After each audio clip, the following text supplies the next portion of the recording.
Welcome to our latest deep dive.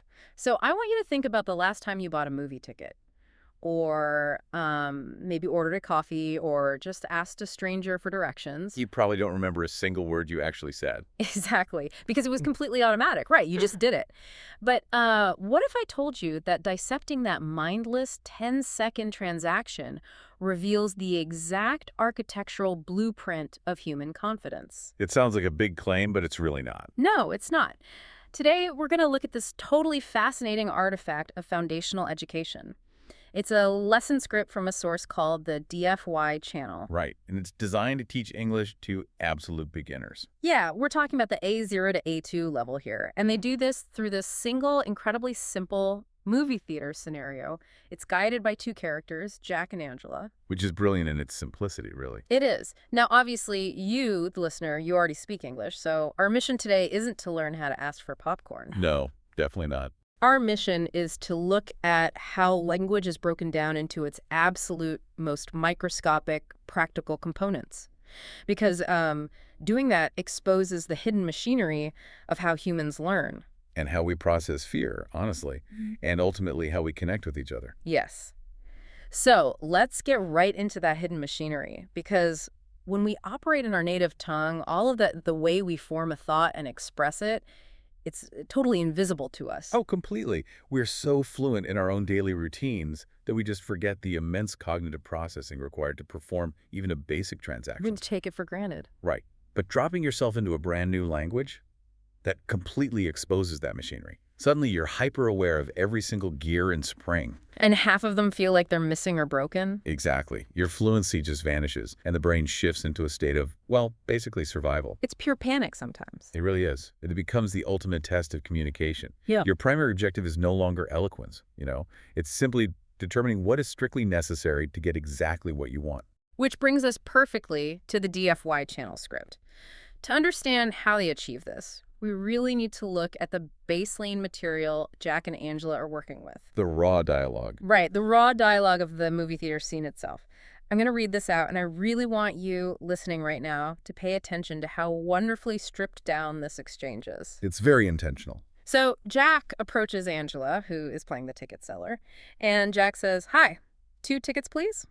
And Angela replies, "Sure. Which movie?" Jack says, "The action movie." Angela asks what time. Jack answers, 7 p.m., please. Angela hands him over and says, "Here are your tickets." Jack says, "Thank you." And Angela finishes with, "Enjoy the movie." That's it. That is the whole thing. Notice the absolute absence of conversational fluff there. Zero fluff. None at all. Right. And that precision is engineered for a very specific purpose. Because to think about a real-world scenario, a native speaker might approach that counter and say something like, "Hey, how's it going? I was wondering if I could possibly get a couple of tickets for that new action movie, the one with the car chases, at 7. Oh, yeah, we had so much padding. We do. But that sentence is just full of idioms, complex tenses, and cultural nuances. For an A0 or A2 level learner, that sentence is an impenetrable wall of noise. A wall of noise. That's a great way to put it. We have to consider the cognitive load that a beginner is carrying here. When a person listens to a foreign language, their brain is just working in overdrive, simply trying to parse the sounds. Right. Linguistics actually calls this lexical segmentation. It's the ability to figure out where one word ends and the next one begins. Because to a beginner, a native speaker just sounds like they're emitting one long continuous sound wave, right? Exactly. There are no spaces between the words in spoken language, like there are on a written page. That is so true. We don't speak with spaces. Which is why pleasantries and conversational padding are actually terrifying for a novice. They just add to the noise wave. Yes. So by eliminating the how are yous and the I was wondering ifs, this script fundamentally removes the intimidation factor. It prioritizes practical utility over grammatical complexity. It's like a proof of concept for the learner? Precisely.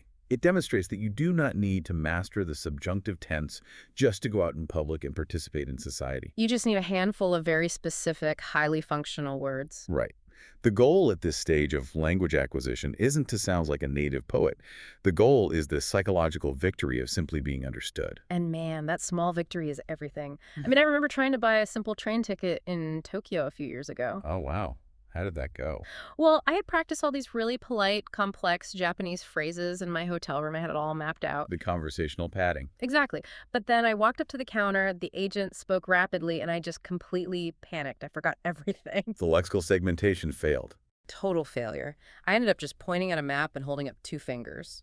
I mean, I got the tickets, but I felt utterly defeated. Because you tried to build the whole house at once. Yes.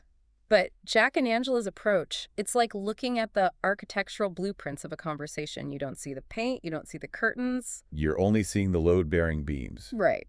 And it gives you permission to just use the beams. You don't need the curtains yet. But handing someone a blueprint is really only the first phase. Right. Because knowing how to buy a movie ticket doesn't exactly help you navigate the rest of the world. Exactly. And the script solves this limitation by moving the learner from rote memorization to active application. How so? Well, they transitioned into this breakdown section where the dialogue is analyzed line by line. When Jack says, 2 tickets, please, the script explicitly pauses to teach the versatility of that exact phrase. Ah, I see. Jack and Angela explain that, yes, you can use this phrase at the cinema, but you can also use it at the train station or at a concert. Oh, that's brilliant. It's like this plug-and-play vocabulary expansion. Plug and play is the perfect term for it. Yeah, because they look at the question, which movie, and show the learner how to swap out that single noun to fit entirely different environments. Right. Which movie easily becomes which seat or which drink. And they do the identical thing with the phrase, what time, too, right? They do. Suddenly, the learner realizes that what time is the movie can seamlessly morph into what time is lunch or what time is the meeting. It acts as a universal adapter. Exactly. And the underlying mechanism at work here is pattern recognition, which is far more powerful than simple vocabulary memorization. Because you're learning the rule, not just the word. Yes.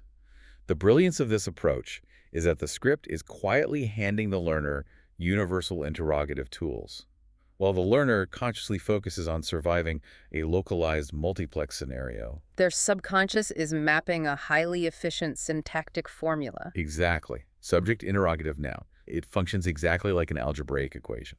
Once the brain locks in the structure of what time, the vocabulary words simply become variables that can be swapped in and out at will. It's the chassis of a car. Oh, I like that analogy. Yeah, think about it. You can change the bodywork, you can paint it red, you can turn it into a pickup truck or a sedan. But the engine and the frame underneath remain exactly the same. That's exactly how syntax works here. You learn one foundational structure, and you instantly possess the linguistic leverage to organize your entire day. You can ask for directions, schedule a meeting, all in a totally foreign language. And this mathematical approach to syntax conserves an immense amount of cognitive energy. Because you're not memorizing whole sentences. Right. Instead of trying to memorize 50 different unique sentences from a phrase book, which taxes the brain's limited working memory, the learner memorizes one structural chassis and 10 nouns. Wow. And then the brain just exponentially multiplies those elements to generate dozens of functional sentences on the fly. Okay, but wait, I have to stop you there. Because having the algebraic formula in your head is great in theory. But actually having the courage to open your mouth and speak those words out loud to a stranger, that is a completely different hurdle. Oh, absolutely. The physical act of speaking a new language is terrifying. It makes you feel incredibly vulnerable, almost like a toddler. Because you don't have your usual competence. Right. You're forcing your mouth to make foreign shapes, and you know you sound clumsy. So how does handing someone a mathematical formula solve the sheer terror of actual pronunciation? Well, it doesn't. Okay. And the designers of this script are clearly aware of that limitation, which is why the structural mechanics of the lesson abruptly shift to build psychological safety. Ah, okay. Because knowing the words is completely useless if the learner is paralyzed by fear. The script addresses this by introducing highly specific, built-in 4-second pauses. 4 seconds? That's a long time. It is. Jap will deliver a line like, 2 tickets, please. The instruction will explicitly command the learner to listen carefully and say it with us, and then the audio simply holds empty space for 4 seconds. Okay. I am going to push back hard on this specific method. Okay. Rote repetition into a silent 4-second void. That sounds like the exact drill and kill textbook learning we all hated in high school language labs. It does sound like that on the surface. Right. Sitting in your living room or on your commute, repeating lines out loud into a vacuum feels incredibly awkward. How is this any different from just mindlessly reading flashcards? Well, the awkwardness is an intentional feature, Hmm. not a bug. Really? Yes, it serves a vital neurological function. Think about when you're conversing with a native speaker. The silence after they ask you a question feels deafening. Oh, yeah. The pressure to answer immediately is huge. Exactly. That social pressure to respond instantly triggers an adrenaline response, which actively hinders your brain's ability to recall vocabulary. Oh, the panic sets in. Right. So by explicitly carving out 4 seconds of silence, which is an eternity in conversational timing, the script removes all social pressure. It just gives you space. It gives the brain the necessary time to translate auditory input into motor commands for the mouth. So it's essentially a batting cage for the vocal cords. Precisely. The learner is given a judgment-free zone to physically practice the muscle memory of unfamiliar phones. That makes a lot of sense. Furthermore, to combat the sterile feeling of a language lab, the script employs a profound tonal shift in the middle of the lesson. Oh, the fun segment. Yes, they introduce a fun segment where Jack and Angela break character from their roles as teacher and student. Right. Jack asks Angela what kind of movies she prefers, and she explains that she likes comedies because they're funny. And Jack counters that he prefers action movies because they're exciting. And then they address the audience directly, right? They ask the learner to leave a comment with an action movie clapperboard emoji or a comedy popcorn emoji to state their own preference. Now, at first glance, that just seems like basic YouTube engagement bait to appease the algorithm. Throw a popcorn emoji in the comments to boost the video metrics. It does look like that. But you're suggesting there is a psychological strategy behind this break in the lesson. Absolutely. It targets a critical concept in linguistics known as the affective filter. The affective filter. Yeah, it's a hypothesis developed by linguist Stephen Krashen. The core premise is that emotional variables, specifically anxiety, lack of self-confidence, or low motivation, can form a literal neurological filter that blocks language acquisition. Wow, an actual neurological block. Yes. When a learner is stressed, the brain's amygdala activates the fight-or-flight response. This survival mechanism actually reroutes brain activity away from the prefrontal cortex, Which is the very area responsible for language processing and memory consolidation. So the brain literally shuts the doors to the learning center because it thinks it needs to escape a predator. Exactly. The affective filter is high, and the information simply bounces off. That explains so much about my high school French classes. Right. So the fun segment is a deliberate mechanism designed to drastically lower that affective filter. By sharing their own personal preferences, Jack and Angela humanize themselves. They shift their dynamic from authoritative instructors to relatable peers. More importantly, by asking the learner to leave a simple emoji comment, they're inviting participation in an incredibly low-stakes environment. That's true. You don't even have to spell a word correctly. You just drop a popcorn emoji. The barrier to entry is literally 0. And yet, it crosses a vital threshold. It encourages the listener to use their newly acquired language context to express an actual personal opinion. Oh, I see. It bridges the gap between rote, mechanical memorization, and genuine human identity expression. You're no longer just a parrot repeating Jack's line about a movie ticket. Exactly. You're declaring to the world, I am a person who enjoys comedies. That small shift from passive observer to active participant primes the brain to internalize the vocabulary on a much deeper level. Okay, so we've established the baseline dialogue, explored the syntactic formulas, and examined the psychological safety nets. But how does this script ensure the learner actually retains any of this by tomorrow morning?